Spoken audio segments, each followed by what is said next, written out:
Good morning प्यारे विद्यार्थियों, Shri Ram school की ऑनलाइन क्लासेज में आप सभी का हार्दिक स्वागत है। आज हम कक्षा 5 ईवीएस सब्जेक्ट और लेसन नंबर 5 जिसका नाम है आओ खेले खेल के बारे में अध्ययन करेंगे। ठीक है बच्चों, बहुत ही अच्छा पार्ट है, खेल के बारे में जानेंगे हम। तो पढ़ना स्टार्ट करें, ध्यान से पढ़ना। देखिए, अलग अलग खेल। राजस्थान के अलग अलग हिस्सों में कई खेल अलग अलग तरीक़ों से खेले जाते हैं। मारदड़ी, सतोलिया, गिल्ली डंडा, छिपा छिपी, पकड़ा पकड़ी आदि पारंपरिक खेल बहुत कम साधनों के साथ भी खेले जा सकते हैं। घर, चबूतरी, आंगन में बैठकर चर भर, चौपड़, सिंह बकरी, अष्टाचंगा आदि खेल खेलने में बड़ा मज़ा आता है। ये सारे खेल खेले होंगे ना बच्चों आपने? ठीक है, चलो आगे। अब देखिए, त्योहार विशेष पर भी खेलों का आयोजन किया जाता है। जैसे मेवाड़ में मकर संक्रांति पर सतोलिया, बागड़, मारवाड़ व ढूंढाड़ में पतंगबाजी की जाती है। अब याद रखना कि कहाँ कहाँ पर क्या क्या खेल खेला जाता है और क्या पतंगबाजी कहाँ की जाती है। ठीक है बच्चों, अब देखो ये कुछ पॉइंट्स हैं, इनके आंसर आपको ही देने हैं। आपको कमेंट बॉक्स में कमेंट करके बताना है। ठीक है बच्चों, मैं बता देता हूँ वह पढ़ के। आपके गांव या शहर में कौन कौन से खेल खेले जाते हैं? पहला पॉइंट। दूसरा, आपको कौन सा खेल खेलना अच्छा लगता है? अगला पॉइंट, आपके घर या पड़ोस के बड़े लोग उनके बचपन में कौन कौन से खेल खेलते थे? ये सारी बातें आपको बतानी है। ठीक है बच्चों, मैं कुछ खेलों के नाम बता देता हूँ। देखो, ये जो चित्र में दे रखा है ब्लेडर्स, ठीक है, इसको ब्लेडर्स बोलते हैं। जो गोली देखे होगी ना आपने, एक डंडे से मारते हैं वो वाला।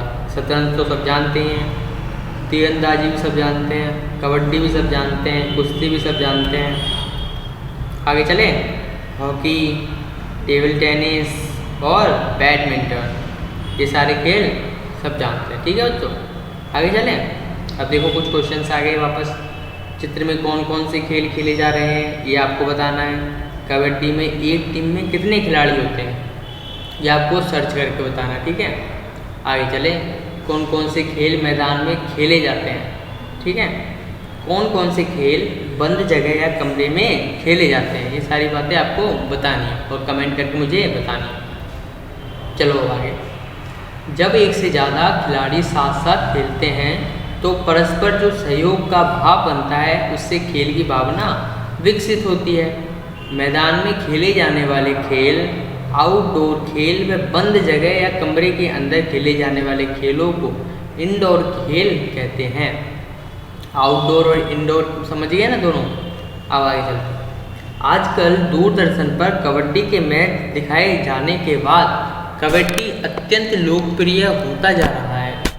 हर गली मोहल्ले के मैदानों में बच्चे कबड्डी खेलते दिखाई देते हैं। कहीं कहीं पर क्रिकेट खेलते भी दिखाई देते हैं। अब आगे चलो। क्रिकेट खेलने के लिए बड़ा मैदान चाहिए, लेकिन बच्चे खाली भूखंडों में भी क्रिकेट खेलते दिखते हैं। आजकल लोग स्वास्थ्य के बारे में भी काफ़ी जागरूक हो गए हैं, अतः योग भी अधिक लोकप्रिय हो रहा है।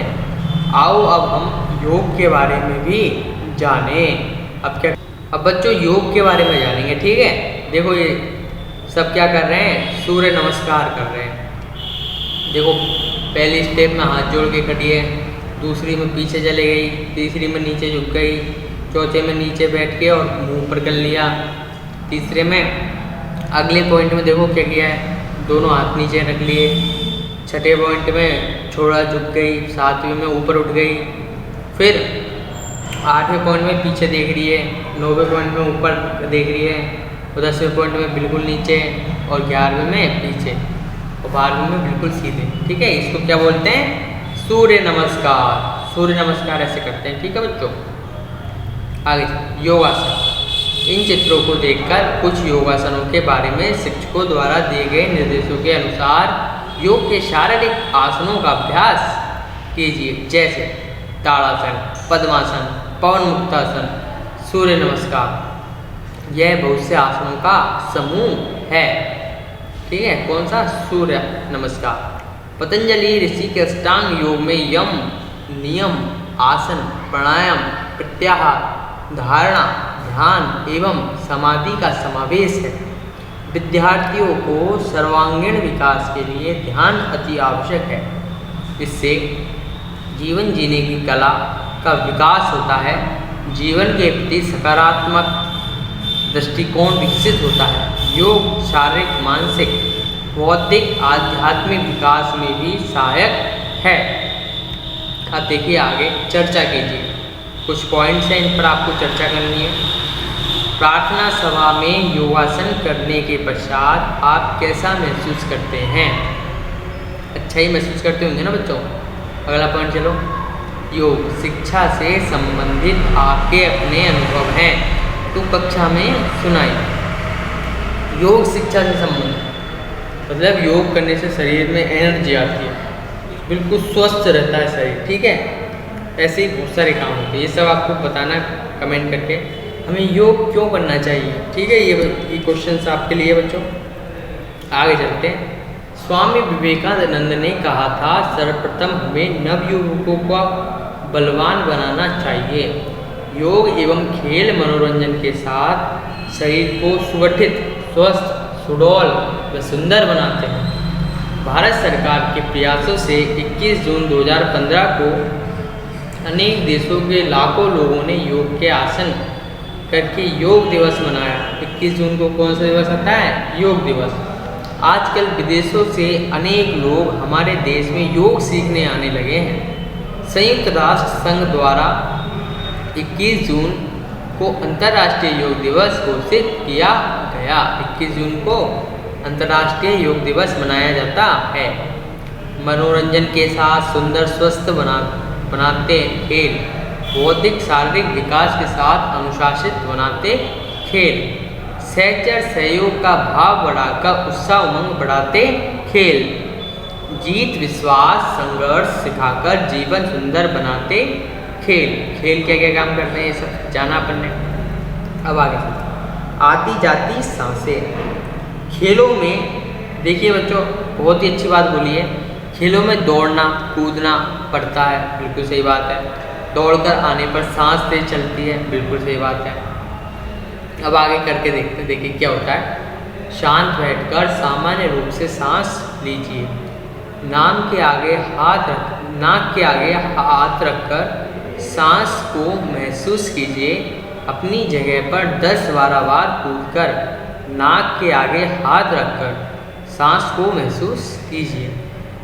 किस स्थिति में सांस गर्म लगी और किस स्थिति में ठंडी, अब ये आपको करके बताना है, ठीक है बच्चों। कांच के खाली गिलास में या दर्पण पर 3-4 बूंद फूंक मारो। 3-4 बार क्या करनी है? फूंक मारनी है। देखिए क्या हुआ, ये भी आपको करके देखना है। आगे चलें, देखिए आगे आपने देखा कि गिलास और दर्पण पर धुंधलापन आ जाता है क्योंकि हमारी सांसों में नमी होती है जो ठंडी सतह पर जम जाती है। हमारी फूंक हमारे लिए कई सारे काम करती है। सोचिए और बताइए, क्या फूंक से आग जलाई जा सकती है? बिल्कुल। क्या फूंक से आग बुझाई जा सकती है? बिल्कुल। कौन से वाद्य यंत्र फूंक मारकर बजाए जाते हैं? जैसे बांसुरी, देखो ये चित्र में बजा रहे हैं ना।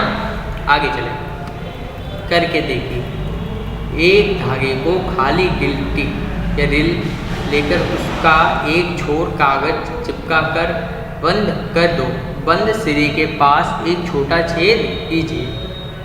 छेद पर सरकंडे की गोली रखकर खुले सिरे को मुंह में रखकर फूंक मारो। देखिए क्या होता है, ये करके देखना बच्चों, है ना। आगे चलें। शांत बैठकर सांस लीजिए। घड़ी में देखिए कि 1 मिनट में आप कितनी बार सांस लेते हो। यह क्रिया कक्षा के अन्य छात्रों के साथ भी कीजिए। अपने विद्यालय के मैदान में दौड़कर 2-3 चक्कर लगाइए। अब घड़ी देखकर 1 मिनट में सांसों की गिनती कीजिए। क्या फ़र्क महसूस किया, यह आपको बताना है। सांसें कम हुई या ज़्यादा, ठीक है। एक स्वस्थ व्यक्ति 1 मिनट में 15 से 20 बार सांस लेता है। तेज गति से चलने, दौड़ने, खेलने आदि में हमारी सांसें तेज चलती है। फीता लेकर अपना सीना नापिए। अब जोर से सांस अंदर खींचकर अपना सीना अपने साथी से नपवाइए। कक्षा के अन्य साथियों के सीने भी इसी तरह नाप कर देखिए। क्या सांस को अंदर खींचकर भरने से सीना फूल जाता है? ये करके देखना है। अंत में लय के साथ निम्नलिखित पंक्तियों को कक्षा में खुलकर गाइए। कमजोरी को दूर भगाकर सुंदर स्वास्थ्य बनाते खेल, कौशल बहुत सिखाते खेल, रंग नस्ल का भेद मिटाकर सबको गले लगाते खेल। ठीक है बच्चों, बिल्कुल सही बात की है। आगे चलते हैं। प्रमुख खेल प्रतिभाएं हैं जिन्होंने अपनी उपलब्धियों में हमें गौरवान्वित किया। तैराकी में अब देखो, ये तो है खेल मतलब खेलों की प्रतिभा और ये है उनके नाम। अब देखिए, तैराकी में कौन थी? भक्ति शर्मा। तीरंदाजी में कौन थी? लंबाराम। मुक्केबाजी में मैरी कॉम। क्रिकेट में सचिन तेंदुलकर आदि। इनमें से आप किन किन खेलों में रुचि रखते हैं, चर्चा कीजिए। हमने सीखा, अब देखिए हमने क्या सीखा। खेल आउटडोर व इंडोर दो प्रकार के होते हैं। खेल को खेल की भावना से खेलना चाहिए। खेल से स्वास्थ्य अच्छा रहता है। आगे चलें। योग करने से शरीर स्वस्थ रहता है। फूंक से हम कई काम कर सकते हैं। जाना समझा? अब बताइए। अब ये क्वेश्चन से ये आपको पढ़ने हैं और इनके आंसर देने हैं कमेंट बॉक्स में कमेंट करके। अब लास्ट में पढ़ा देता हूँ। खेलो खेल करो योग, सदा रहो स्वस्थ निरोग। ये अपना चैप्टर हो गया समाप्त। देखिए बच्चों, ये चैप्टर समाप्त होता है। बहुत ही अच्छी अच्छी बातें सीखी इसमें अपन ने, खेलों के बारे में जाना। अब इस चैप्टर में आपको कोई भी समस्या हो तो कमेंट बॉक्स में कमेंट कीजिए। हमारे चैनल को लाइक कीजिए, सब्सक्राइब कीजिए। धन्यवाद।